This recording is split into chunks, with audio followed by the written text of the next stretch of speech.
Hey everyone, Hellhog here. You may know me better as Aeyix. I'm sure many of you have seen the recent 5.5 changes that will be coming to Infiltration Shadows and Deception Assassins. I'm sure many of you are probably thinking, oh, no, they're nerfing and such, and maybe wondering my thoughts since that's what I mainly play. And to be honest, my overall, like, the TLDR is, I'm indifferent to it. I don't really care. I've been expecting this for a while. I knew about it coming a little bit ahead because somebody kind of babbled to me off the PTS, but that's a whole different story. Um, but yeah, I mean, compared to other classes where it was performing, where I was seeing my performance in raids compared to other good DPS, it was clear that it was a little overpowered compared to them, and since everything's getting nerfed, you know, probably going to be nerfed too. Sure enough, here it is. For that being said, I looked through and I kind of want to go over it, but I did look through the class, did a little bit of dirty math on it. That's probably incorrect, but still gives a good idea of what we'll be looking at. So without further ado, let's first go over what the actual changes are. For those that don't know, if you go to the dev tracker on the forums, which real quick, if you just go to the forums, you can just click dev tracker, then check out the assassin changes. But anyway, so the assassin changes in Shadows, for those that play pub side, is they're reducing the damage of ball lightning and psychokinetic blast by 5.15%.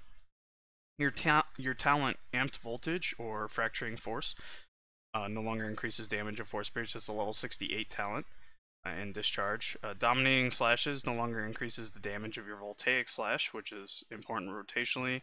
You no longer get the damage increase to assassinate, also rotational. And then for AoE, actually lacerate's also getting a little hit, which kind of sucks. And then they're reducing some crit damage that's done with discharge, ball lightning, or force breach, psychokinetic blast. And lastly, the amount of damage that we do when a target is in the execution phase is sub 30%, is also going to be lowered by only 2%. So really not significant, but if you've read the posts, you can see some people are happy, some people think it's dead. What you want to think about it, that's up to you. That's, you know, your opinion is your opinion. That's totally cool. Personally, like I said, I'm indifferent. I don't really care. I don't think it's going to be a big deal. And, but just curious to see, I did a few average parses. Now, I'm sure many of you have seen on Parsley, you know, you see like a 10.5k parse or something like that for Sin, and that is the top parse right now. If you can do 10.5k and repeat it, more power to you. Nobody's repeating that. You know, I've parsed Assassin only a handful of times. I've really given up on parsing in 5.0. I don't really care too much about it. But the parses that I have done, I've maybe done enough to count on both hands. About 10k is what I average, plus or minus, but 10k is where I'm at. I haven't really beaten much beyond 10k. I've had a few that go lower, and when I analyze the parse, it's always lower on crits. So 10k is my average, I think it's safe to say. So I decided to take a 10k parse, I uploaded it to Parsley, and then I kind of deciphered through the stats. So this is the actual stats that I got out of it, and basically just did some math to make sure that everything was accurate. So I grabbed the actual damage, then grabbed the average crit damage, the average regular hit damage, and then basically totaled it up. And then I double checked by summing the reg damage, crit damage, to make sure my damage was actually accurate. And that way I could take away my DPS. And again, the DPS was accurate to the actual DPS that I got. So the parse was, for all intents and purposes, 10,013 DPS. 10k. Easy to say.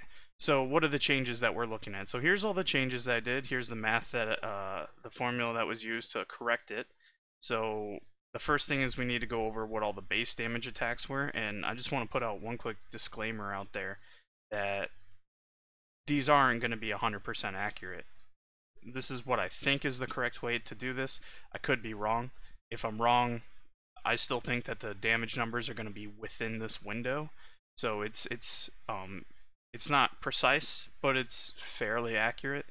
Second thing is, you know, the DPS that you actually do will vary how much it changes. You know, if you're pushing the upper end, if you're doing 10k, if you're doing 10.2k, if you're doing something along there, you're going to see the larger DPS drop when you're using class. But if you're parsing maybe around 9k, 9.5k, you're probably not going to see as big of a hit because you're not pushing out as high a damage, whether it's because of gear, whether it's because of APM, whether that's because of struggles with the rotation.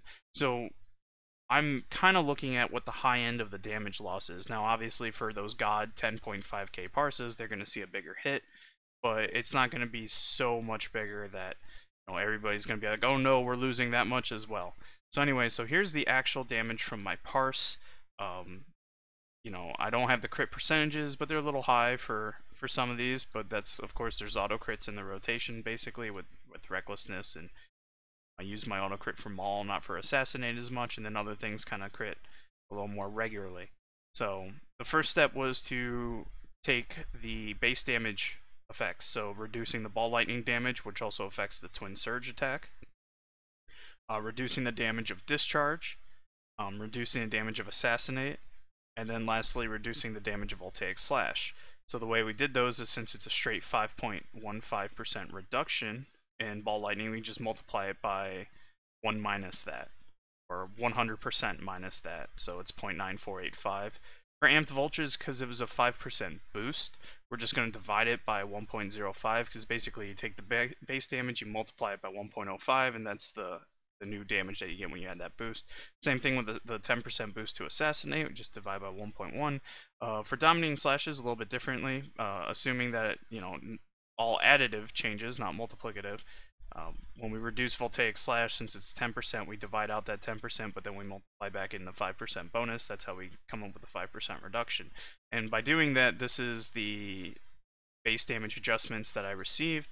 So if you want to pause the video to actually see what the smaller numbers are, that's up to you. Like I said, this is one parse. This is not an average of parses. This is just the average DPS I personally get with parses. So this is what I'm assuming, plus or minus a given amount. This is what I'll see. I haven't calculated standard deviation or anything like that because I don't really know. But anyway, so about 9653 DPS is like the corrected DPS that we have after all those base changes. So, just to kind of look at what that is, it's a 360 DPS change. So, it's not really large. It's noticeable, but it's not going to be huge. Matter of fact, on some boss fights, you may not even notice it, because I've done, just the difference in having your class buffs, like Assailable, which increases your internal damage, so your surging charge and your discharge by 7%. That's going to have a huge effect in a fight. If there's a Mara or a Jug in the fight giving you beatdown, making all your melee attacks doing an extra 5% damage, that's going to have a significant boost too. So you may not notice some of these compared to if you had those in the group versus not having them in a group for a certain boss or something like that. I've seen variation on some fights just because of what the group composition is, who's in there. But anyway, so that's the DPS calculated for the base adjustments. Now the next thing I want to take in, now that the base adjustments are done, is figuring out the crit change. Now, my crit multiplier, and I ran these numbers just to double check with like where it compares to the average base and the average crit, just to make sure that the numbers were within the vicinity. So it's like if the crits were 8,000 and the base damage was 4,000, and I pulled out the crit multiplier on the 8,000, if I didn't get something in the vicinity of 4,000, then I was doing something wrong with my math, and I had to double check it. So anyway, my crit multiplier on my Sen with my gear, I have like, I can actually go ahead and look, 1856 crit chance. So we're gonna go back to this. So that makes my crit multiplier 71.25%. So it's a 10% multiplier, so we want to divide out the 10%, so 81.25%, and then multiply it back by the new crit multiplier, which is 76.25%. Do that to discharge, do that to ball lightning, and I'm assuming do that to twin surge, because twin surge is 50% of the damage that you dealt. So for all intents and purposes, twin surge will face that same effect. So yeah, that's the crit changes, and what that did was it brought it down by only another 78.6 DPS. So that's the new calculation in there. And then the last thing we needed to do was the reduced sub 30% damage bonus. And the way I did that was just by finding out the multiplier, and I tested this with various DPS amounts. So we can assume that, let's say we do 10,000 damage, which is really high, and that's like a god parse if you're doing 10,000 before the execution. So that's going to be, our actual damage. Now let's take the new bonus. So we do 10,500. Now that 10,500 is only in the sub 30, so we just multiply that by 0.3. multiply this one by 0.7. We add those together, and then we get our actual DPS for the fight. That's really down and dirty. It's quick. It's not 100% accurate, but it's fairly close, and that's what I wanted to go for. So then to figure out the new one, we did the same thing, but I changed the value to 3% instead. So we'll go ahead and do that because I want to show how I did this. And then I got my new sum, and then basically I just divided. So I took out the new value divided by the old value, and that's my multiplier. Multiply it by that, and the assumption is that's about what my DPS would be given the execution change, not given, oh, this is the buff to what I get in the execution phase, so it's how much I'll lose in the execution. What I found was it's about a 50 DPS loss to lose that extra 2% in the burn, so that's all these values here. So I'm looking at about 95.25. So if I have a 1013 parse, bring it down to 95.25, about a 487 for this parse specifically. If these were the values, and that the damage were to average out the same and the increased time to kill I would have needed, because I would have needed an extra 11 seconds basically to kill the dummy on the parse. Now, assuming in those 11 seconds I did the same amount of damage, average based on what I've been doing, then it would be somewhere around a 487, or I'm just going to say a 500 DPS change. So that's what I'm expecting us to see with our assassins, with our shadows, and infiltration and deception. About a 500 DPS change. I could be wrong, but I think it's going to be that plus or minus a certain amount, depending on how well you play the class versus how lucky your RNG is. If you recall, getting stacks of voltage, getting stacks of clairvoyance have a huge effect, like when it procs, because it is RNG based. The same with getting twin surge procs. All RNG, lots of RNG in the build, in the spec. So yeah, it's kind of the change. I really don't think it's that bad. I mean, I parse. I've done like only 3 or 4 parses. My best is somewhere around 94.50, so I'm right where IO is with deception. To me, that's what BioWare's target was. They want range sustain to be with burst melee. That doesn't mean all the other classes are right about there, but for me as a Merc Sin player, I'm not too upset with that. I feel like it'll still give me viability. I'll certainly play Hatred a lot more. And I do like Hatred. I'm sure some of you have seen some of my videos. I started playing a little Hatred. I enjoy it. I mean, Hatred's what I mained in 4.0, especially after 4.0.3. If many of you remember, the deception changed then. Actually, I'll just keep this up if people want to continue looking at it.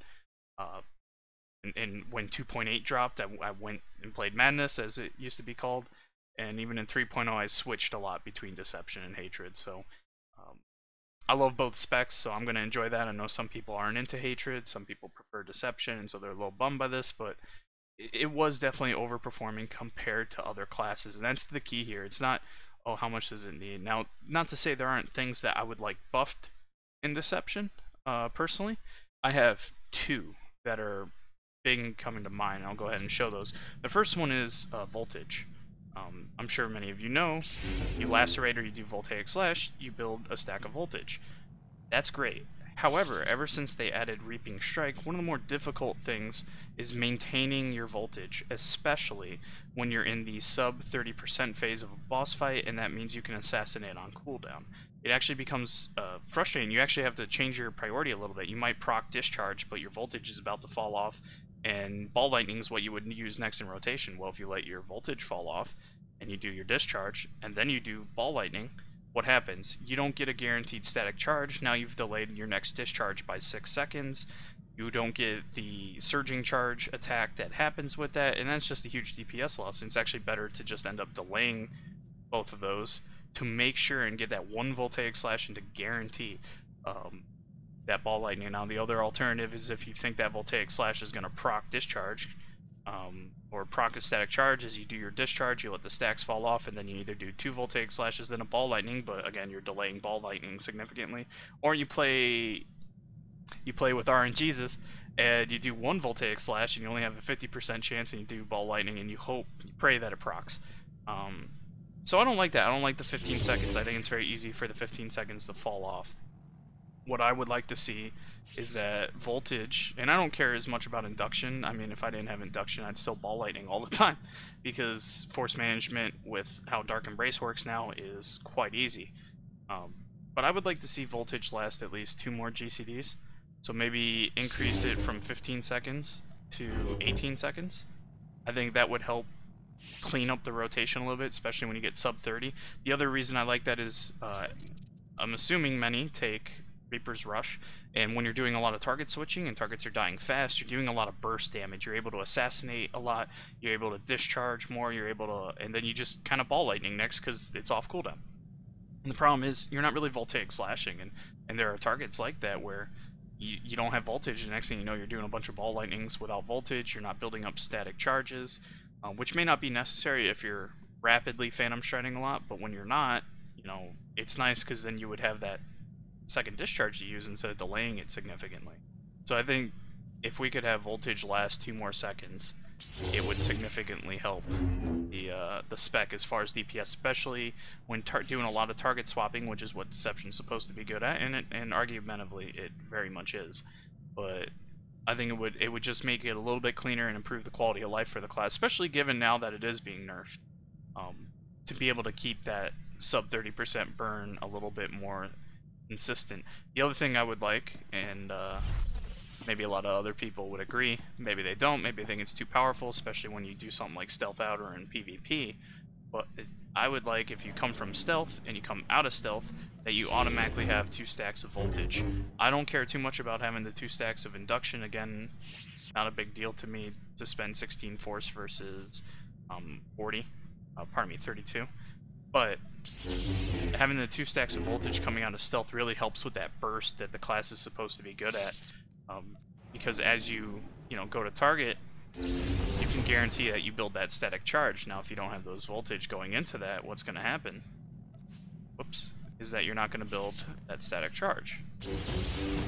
And you've delayed being able to discharge again by another 6 seconds, which significantly hurts your burst. Now, obviously, if you go into a fight and you just discharge, Phantom Stride, discharge, Ball Lightning, that's some pretty good burst, especially since I've definitely going to proc Reaping Strike, Assassinate, and Maul. All within that window is options to use.